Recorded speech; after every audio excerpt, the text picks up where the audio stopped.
Hello friends, मैं मनदीप स्वागत करती हूँ आप सभी का अपने चैनल पर। फ्रेंड्स, आज की इस वीडियो में 37 साइज़ का बैक नेक डिज़ाइन मैं आप लोगों के साथ शेयर करूँगी 37 साइज़ का। तो अगर आप इस डिज़ाइन को अपने ब्लाउज़ के लिए बनाते हैं तो अपने साइज़ के अकॉर्डिंग डीप नेक का मेज़रमेंट आप लीजिएगा। सबसे पहले एक लाइन ड्रॉ करेंगे, नीचे से कपड़े को सीधा कर लेंगे और इसके बाद हमने टोटल लंबाई लेनी है। तो जितनी भी लेंथ आपको अपने ब्लाउज़ की तैयार रखनी है उसमें 1 इंच मार्जिन का प्लस करके टोटल लेंथ आप लीजिएगा। तो टोटल लंबाई मैंने रखी है यहाँ पर 14.5 इंच, 13.5 लेंथ मुझे इसकी तैयार रखनी है। और डीप नेक के अकॉर्डिंग शोल्डर का जो मेज़रमेंट है वो रखा है मैंने 5.5 इंच, आर्म होल लिए हैं 6.25 इंच। तो इस तरीके से शोल्डर और आर्म होल की लाइन हमने यहाँ पर बना लेनी है। चेस्ट का चौथा भाग लेंगे 9.25 इंच और 1.5 इंच एक्स्ट्रा रखेंगे मार्जिन के लिए। मार्जिन आप चाहें तो 2 इंच का भी ले सकते हैं यहाँ पर।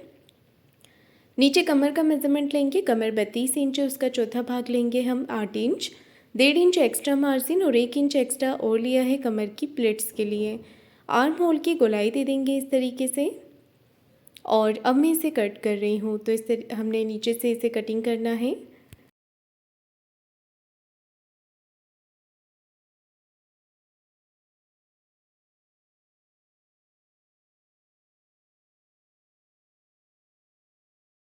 अस्तर के ऊपर इसका कटिंग करने के बाद हमें इसे मेन कपड़े पर रखकर भी कट कर लेना है।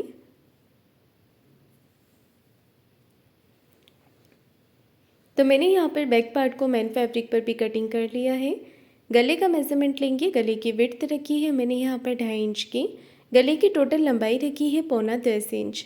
नीचे से नेक विड्थ लिया है 3 इंच। तो गले की लंबाई चौड़ाई आप अपने हिसाब से कम ज़्यादा करके ले सकते हैं। मैं यहाँ पर चौकोर एक बॉक्स जैसा शेप दे रही हूँ और इसके बाद हमने गले का डिज़ाइन यहाँ पर बना लेना है। तो हल्के हल्के हाथों से देखिए गले का शेप इस तरीके से बना लेंगे। गले का पैटर्न बनाने के बाद हमने इसे कट कर लेना है। गले का पैटर्न मेरा यहाँ पर कटिंग हो गया है। इसके बाद मैं ले रही हूँ पेपर पेस्टिंग। पेपर पेस्टिंग को डबल करते हुए हमने नीचे की तरफ रख लेना है और एज इट इज़ गले की मार्किंग करनी है। बैक पार्ट को इसके ऊपर रखेंगे और जैसा गला कटिंग किया है उसके हिसाब से मार्किंग करेंगे। बाहर की तरफ से 1 इंच पेस्टिंग को बढ़ाते हुए हमने कटिंग करना है। अब मैं ले रही हूँ अस्तर वाला एक्स्ट्रा कपड़ा। अगर आपके पास ये एक्स्ट्रा फैब्रिक नहीं बचता है तो आप जो अस्तर वाला पार्ट है उसी के ऊपर पेपर पेस्टिंग को अटैच कर सकते हैं। तो मैंने यहाँ पर पेस्टिंग को भी कटिंग कर दिया है और अब मैं कर रही हूँ ब्लाउज़ का स्टिचिंग। तो सबसे पहले नीचे की तरफ मेन कपड़े को रखा है और अस्तर के कपड़े को इसके ऊपर रखा है। तो गले की जो लंबाई चौड़ाई है वो आप अपने हिसाब से कम ज़्यादा करके भी रख सकते हैं। बैक पार्ट में दोनों तरफ से हमने अच्छे से पिन के साथ इसे अटैच कर देना है और यहाँ पर सिलाई लगानी है।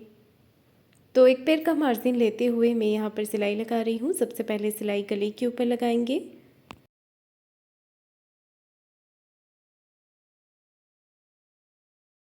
गले के ऊपर सिलाई लगाने के बाद हमने बाहर की तरफ से भी सिलाई लगा देनी है और बाहर वाली सिलाई लगाते समय हाथ से आप कपड़े को फिनिशिंग देते जाएं ताकि इसके अंदर सल ना आए।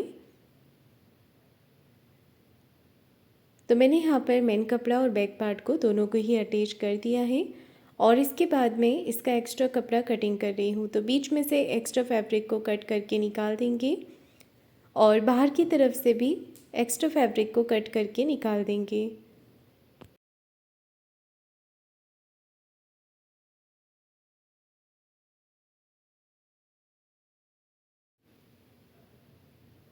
ये देखिए सारा ही कपड़ा मैंने कटिंग कर दिया है जो बाहर की तरफ निकल रहा था।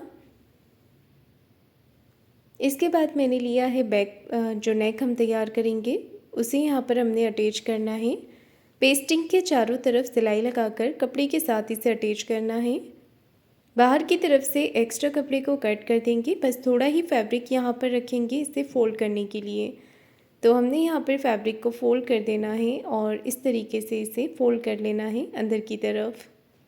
फ़ोल्ड करने से पहले आप छोटे कट यहाँ पर लगा सकते हैं जिससे कि आपको कपड़ा फ़ोल्ड करने में आसानी रहेगी।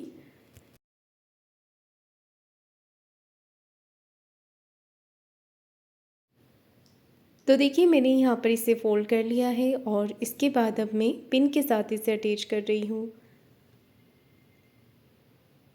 तो अच्छे से मैंने यहाँ पर पिन लगा दी है और यहाँ पर हमने मशीन का एक पैर का मार्जिन लेते हुए फिनिशिंग के साथ सिलाई लगानी है। तो पूरे ही नेक पर गले के अकॉर्डिंग सिलाई लगाएंगे, जैसा गला हमारा बना हुआ है। ये देखिए सिलाई लगाकर मैंने इसे पूरा कर लिया है और इसके बाद मैं एक्स्ट्रा फैब्रिक को कट करके निकाल रही हूँ। छोटे कट यहाँ पर लगा देने हैं सभी तरफ, ताकि गला जो है वो अच्छे से फोल्ड हो जाए।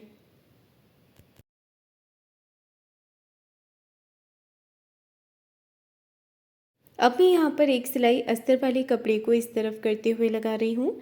नीचे से मार्जिन को भी हमने अस्तर वाली तरफ ही रखना है। पूरे ही पैटर्न पे सिलाई लगा देंगे, जिससे कि हमारा जो नेक है वो आसानी से अंदर की तरफ फोल्ड हो जाएगा। कपड़े को अंदर की तरफ फोल्ड कर लेंगे और ऊपर से एक सिलाई लगा देनी है यहाँ पर फिनिशिंग के साथ। तो ऊपर की तरफ मैं एक पैर का मार्जिन लेते हुए सिलाई लगा रही हूँ।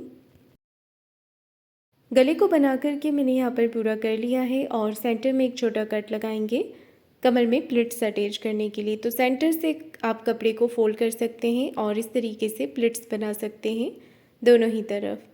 4 इंच की लंबाई में हमें प्लिट्स यहाँ पर बनानी है। और अब मैं इसके नीचे लगा रही हूँ कमर पट्टी। तो नीचे से आधा इंच का मार्जिन लेते हुए पट्टी को हमने अटैच कर देना है इस तरीके से। इसके बाद एक सिलाई पट्टी को इस तरफ रखते हुए पट्टी के ऊपर लगा लेनी है और अब पट्टी को कर लेना है अंदर की तरफ फोल्ड। तो देखिए इस तरीके से हम पट्टी को अंदर की तरफ करते जाएंगे और सिलाई लगाते जाएंगे। तो बैक पार्ट मेरा तैयार हो गया है। अब इसके ऊपर मैं डिज़ाइन बना रही हूँ। तो बहुत ही सिंपल और इजी डिज़ाइन यहाँ पर देंगे। नीचे वाला जो नेक है इसे हमने इस तरीके से चॉक से मार्किंग कर देनी है ऊपर की तरफ। आर्म उस तरफ इस लाइन को मिला देना है। कुछ पट्टियाँ मैंने कट करके यहाँ पर रखी हैं, जिनकी चौड़ाई है 3.5 इंच की, 3.5 इंच इसकी विड्थ है। ये देखिए अब इस पट्टी को हमने जोड़ लेना है और इसे डबल करते हुए सिलाई लगानी है। तो इसे फोल्ड करते हुए मैं यहाँ पर सीधी सीधी एक सिलाई लगा रही हूँ।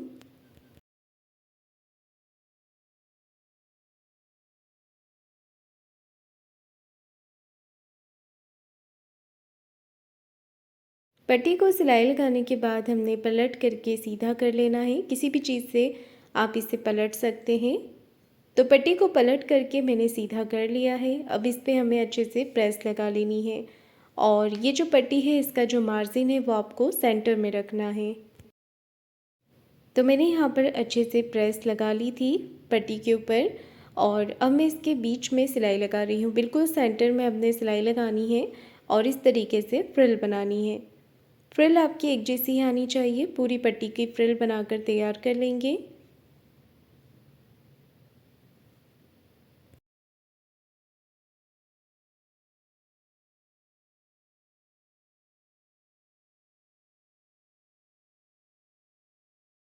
ये देखिए मैंने पूरी ही पट्टी की फ्रिल बनाकर तैयार कर ली है।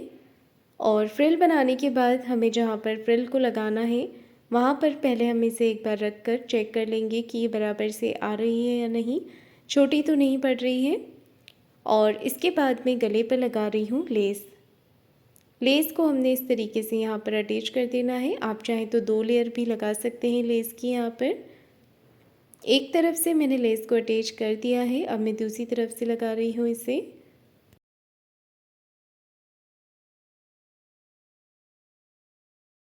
ये देखिए लेस को अटैच करने के बाद हमने फ्रिल के ऊपर भी लेस लगा देनी है। तो जो सिलाई लगाई थी सेंटर में उसी सिलाई के ऊपर फ्रिल के ऊपर लेस को हमने अटैच कर देना है। और अब मैं यहाँ पर फ्रिल को अटैच कर रही हूँ। तो जो मार्किंग की थी बस उसी मार्किंग के ऊपर हमने फ्रिल को रखना है और सिलाई लगा देनी है।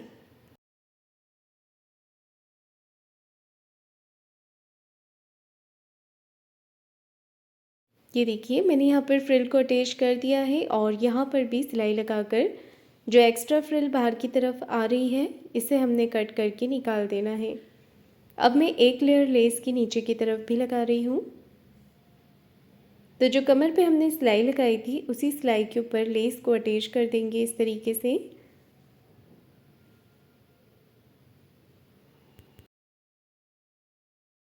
इसी के साथ मेरा आज का ये डिज़ाइन बन करके तैयार हो गया है। तो फ्रेंड्स, आपको आज का मेरा ये डिज़ाइन कैसा लगा है मुझे कमेंट करके ज़रूर बताइएगा। वीडियो को लाइक शेयर ज़रूर कीजिएगा। चैनल को सब्सक्राइब ज़रूर करें। धन्यवाद।